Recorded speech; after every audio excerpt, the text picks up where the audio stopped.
Before we begin, let's pray for the Prophet and don't forget to like and subscribe to the channel, sweeties. The second season begins at the party with Jae, the time after she left Yuri for Kiefer. They really do love each other, and he's celebrating the new year with her. He's about to kiss her and they're together. Happy, she's emotional, but she's not sure what she's imagining. She goes to look at her school uniform and says many things since she first wore it and entered school. She remembers all the moments she shared with the team, their joy and sadness, how they were all centered around her, and how happy they were with her. She puts on the uniform and sees herself remembering simple things with Kiefer. And New Year's Eve when she was with him and left Yuri, who they were supposed to be in a relationship with to avoid going broke. She snaps out of it and tries to be stronger because she needs to be stronger and focus on her current situation. She gets ready in her school uniform and sees that she missed a lot of messages because she was going to meet the king of failures, who is Kif, and she was thinking about meeting him.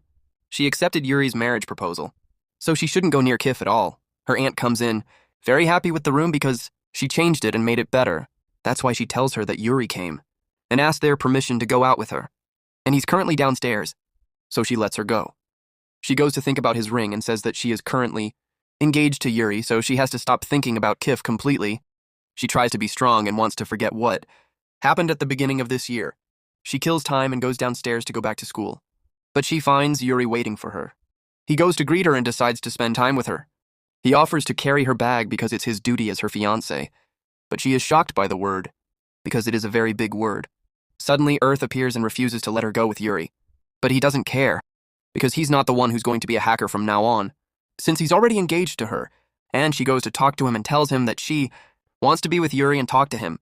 And Yuri loves him because he no longer has a relationship with him. Now, since he's her fiancé, they walk together under the pressure of Iris, who may not like him at all. So he walks to school and she's still very confused, waiting for a moment to see how. He goes to check on her and she tells him that she has not spoken to Angelo at all, and this is because she is not ready for him at all, and from here he feels sorry. For him because he was not sincere in his feelings. For her, but now he is going to explain all his feelings. And this makes her think that since she is his fiancé, she must know what happened with Kev on New Year's Eve. And she comes to say that it is definitely related to Kefir. And he shocks her because he does not want to. He is listening to this now and does not want her to be sorry. Because he understands her and is ready. He's been waiting for her until today, their wedding day. He holds her hand and reassures her not to worry, telling her he hopes she'll give him a chance and not close her heart so she can love him, and they can both love each other. This affects her deeply and she doesn't know what she feels for him. Does she truly love him? Or is it because he treats her well? Or is it her duty to her family? She's not paying attention to anything else and is only thinking about how their classmates will find out. But he's not concerned about causing problems, especially if they find out about her and Kiefer having feelings for each other. She decides to take off her ring and put it in her necklace to hide their relationship. He goes and jokes with her, not wanting them to become sensitive about each other and wanting them to act like they're still friends, joking around as usual. As she's walking away, he immediately kisses her. He shocks her, but he's happy. She leaves, and he asks her to stop picking her up. But he does, from school instead. Of anyone noticing, she walks away, but he keeps focusing on her. So she goes back inside with all the other students. She goes in and acts normal. But as she walks, she's thinking about Kafir. He comes and startles her, takes her aside immediately, and makes her feel bad about what happened. He reminds her that she was still saying hurtful things on her first day, and that he's going to kiss her. He tries to do it, but she stops him right away because he knows what she's going through and wants him to stop flirting. He doesn't understand what's wrong with flirting because he loves her, and it affects her deeply. But she doesn't want this because she feels like she's cheating on him and wants him to stay away. He insists otherwise because they're not in a relationship. So there's no cheating. She tries to make him leave, but he stops her because they really aren't in a relationship, and he's only after her. She sees him as crazy, but that doesn't matter to him. She focuses on him more and he kisses her. She completely surrenders to him. She does this all the time, and of course, she lets herself go because she loves Keef, and this reminds her of New Year's Eve. But then she remembers Yuri's words that he'll wait for her even until their wedding day. That's why she goes and hits Keef, injuring him and then runs away. He's surprised she could do that. When she arrives at the classroom, everyone welcomes her and she's very happy. The first person she meets is Calix, and she checks on her equipment. She also checks on his girlfriend, Mika, and says things are going well between them. They joke around together, but then she goes to meet Drew, who she sees is still watching them. She's happy and sees everyone in the classroom checking on their friends. She ignores the lunch incident and goes to each class. Not knowing what's happening, She keeps asking about CN, but he's not answering anyone. She's thinking about nothing happened to him, but she welcomed the others. Suddenly, Kiefer appeared in class, and they noticed he had a cut on his lip. They made fun of him, and she was happy that this happened to him. She then focused on the whole class and saw that nothing had changed with him. They were happy and playing together. But then Yor came and sat down, and Kiefer came too. Each one sat in his place and focused on him, noticing that many things had indeed changed. Suddenly, the teacher came and welcomed them back to the class, and they were very happy. He told them that many things had changed, that there would be many activities ahead, and that there would be final exams that would determine whether the student would graduate or not. Yor reassured her and told her that she would graduate, and she was very happy. Kiefer saw this and was annoyed by their closeness. Then it was time for food, and he gave them a small portion.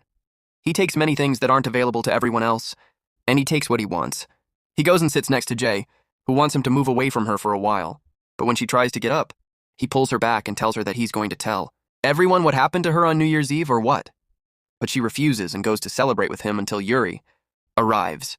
She checks on him because Kiefer is bothering her as usual, and that's why he tells her that she has to remember that she belongs to him always. So she gets up and leaves, not wanting anyone to follow her. This bothers Yuri, and Kiefer is very happy. She goes up to the roof and is very happy because no one will bother her there anymore. She keeps checking the CN, who is still missing and whose whereabouts are unknown. Suddenly, Drex arrives looking upset. She goes and sits next to him to find out what's bothering him. He realizes that he's upset with himself because he's a coward. He believes that love in return is a bad thing because he can't show his love to the other person. And that's why I think it's good that he's better off being stuck between two people over nothing and having his girlfriend give her the one he loves and the one who is her. And she's shocked because her appearance is already very different from the first one, and she doesn't want to know anyone who's picking on her and loving the rest, and they're happy, and she's going to finish food, and she knows if she misses the food and is thinking about love then. Time passes, and she goes home and finds that there's a lot of guidance, but she finds out that they have a visitor. She finds that CNN is the one who came to her, and she goes and worries about him because he did not go to school, and her aunt leaves them alone because she misses him so much, and she goes to hit him because he is here and did not go to school, and she wants to know what happened to him. And she sees that he got into trouble, and that his brother imprisoned him and led Langertra because he causes problems all the time and is imprisoned for a long time, but she knows him and that she is worried about him and is checking on him. But he tells her that he ran away after taking everything. He needs her and will stay here with her because he told Angelo and he agreed. Angelo comes and confirms his words, then goes to look at Jay and leaves immediately because they can't stand each other. She tells him that his mother won't look for him and no one will care about him at all, and that he will sleep in her room like Angelo said. He runs to get her up right away, passing by as she's trying to sleep, but he's in the bathroom singing so loudly that he wakes her up. She goes to see Yorio and greets him, but Kaffer has sent her a message and is joking with her in the morning, and she's happy, then embarrassed, and goes to sleep. When Sin comes out and sings, she gets annoyed but goes downstairs right away while he's singing, seeing that he acts as if he's in his own home. She can't get up to go to school at all, so she goes down for breakfast. And Ars leaves as soon as she arrives. She goes to Sagan and wonders if Anas did something to him. It's obvious, he's basically sad, and he decides to get up and leave. She follows him, wanting to know what happened, because he's never been this sad before. She wants to know what Karsh told him, what he told her, about knowing she should leave the station, and that he needs to stay away from her. But she denies it and doesn't want anyone to leave her. Kiefer arrives upset, and everyone hears because rumors are spreading that she's leaving the station. She continues to deny it, and they all make a pointless drama. They don't want her to leave the station at all. C grabs her, and Yuri arrives and sees this, but she sends him away so he can catch Kiefer. Since he's going to Lars, it's then that she tells them that Arsir has her father's number and that she chose to stay at the station. Rasheen comes to stop Kiefer before he does something bad, so he fights him, knocks him down and upsets him, but Kiefer goes to fight him, and Kiefer is definitely stronger. He hits him, but one of Ars's friends. He decides to hit Kiefer, injuring him, and then goes to belittle him. He comes to hit him again, and Yuri immediately defends him and sides with Kever. They keep fighting, so Jajai stops them. They want Jajai to leave because she's the cause of all the problems. Of course, Feria can't stand them at all, and because Idrix loves her, he stays away. Kever just wants a fight, and gives her an ultimatum, them or Aries. Feria goes to apologize to them, and Aries too, she tells him. She won't leave the department, which makes Kever happy, and the whole team rejoices. He tells her she's lost the chance to be with her father and that she's the one who will suffer. That's why Kever challenges him, because he always gets what he wants. He promises Jai he'll take her to her father, which upsets Yuri greatly. They continue to challenge each other. Jai goes up to the roof and brings Kever food so he can eat and tend to his wound.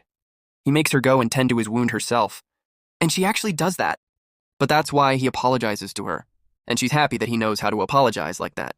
He realizes he should apologize to many people, but that's not his concern because she's the only one who matters to him. He deeply affects her, and they focus intently on each other. When she tries to leave, he pulls her close, and their focus intensifies. They both think about New Year's Eve together, but then Yuri arrives. He doesn't want to let her go and will fight for her. She's torn between them, literally torn between choosing one over the other.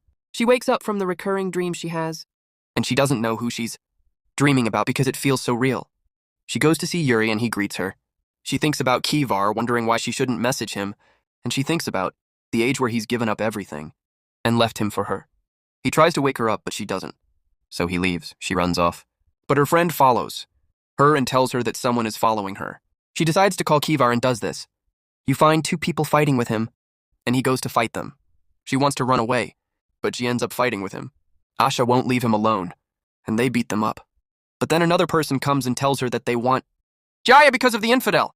She denies that they're in a relationship at all, but he wants her. When he's about to take her, he goes to defend her and gets hurt. She's very shocked. Then we go to the chapter ending, and they leave, but Yuri and Kiefer are sitting there, surprised that Jaja hasn't come. They feel that something is wrong and they're very scared. Yuri is worried about her and knows why he hasn't called her. He remembers when they met and decided to challenge each other. Kiefer wants Jaja to decide who she'll be with so they can actually challenge each other. Then two drivers arrive, not knowing where Jaja is, and they find out that she's in the hospital.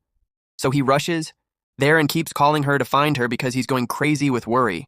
He asks everyone about her, and they all search until they finally find her. They go to her friend Rory, who's the one who got hurt and needs to rest for a week. They learn that she was there because she was affected by the blood on his wound, and that Ram's temper flared. She tried to take her to her friend, but David and his men hadn't even reached the hospital yet. The people there warn him to call and stop pretending to be a hero. He calls someone to check on Jaje, who tells him she was shocked by the blood on Rory. They see how he always gets her into trouble and are hoping everything will be fine when he gets back. He's thinking a lot, and they still don't know who he's talking to. Shayjay is thinking about why she faints when she sees blood and remembers all the situations. What happens to her when things like this happen to her? And she keeps thinking about how he goes to her. She's shocked and cries a lot, but he always hugs her while she's crying and tries to reassure her. She remembers that. He's always there for her and comforts her in her moments of weakness. He goes to check on her and she's afraid of Ram's gang that's chasing them. That's why he keeps reassuring her, because she's seen a lot of blood, even though she doesn't hurt anyone. All he does is reassure her. She says that she knows Yuri is engaged to her, but she can't help feeling different and sweet feelings towards Kaif. He goes to make her comfortable and repeatedly carries her around here and there. In the hospital, Yuri is with her, and suddenly he sees Kaif carrying JJ walking with her, and they're both focused on each other. He's very shocked, but he continues walking, normally until Yuri goes to him, focuses on her, and tells her that he will never abandon her, and will fight for her. She thinks about all of this. It's a dream, even if it's just a dream, but she wants to wake up, and from here the game and the struggle for JJJ will begin. It starts with Ankiver and Yuri, and they'll be fighting each other. So who will JJJ choose? That's what we'll find out in the upcoming parts. Stay tuned. Don't forget to like, subscribe to the channel, and activate the bell, my dears, so you get notified about the next part. Follow us.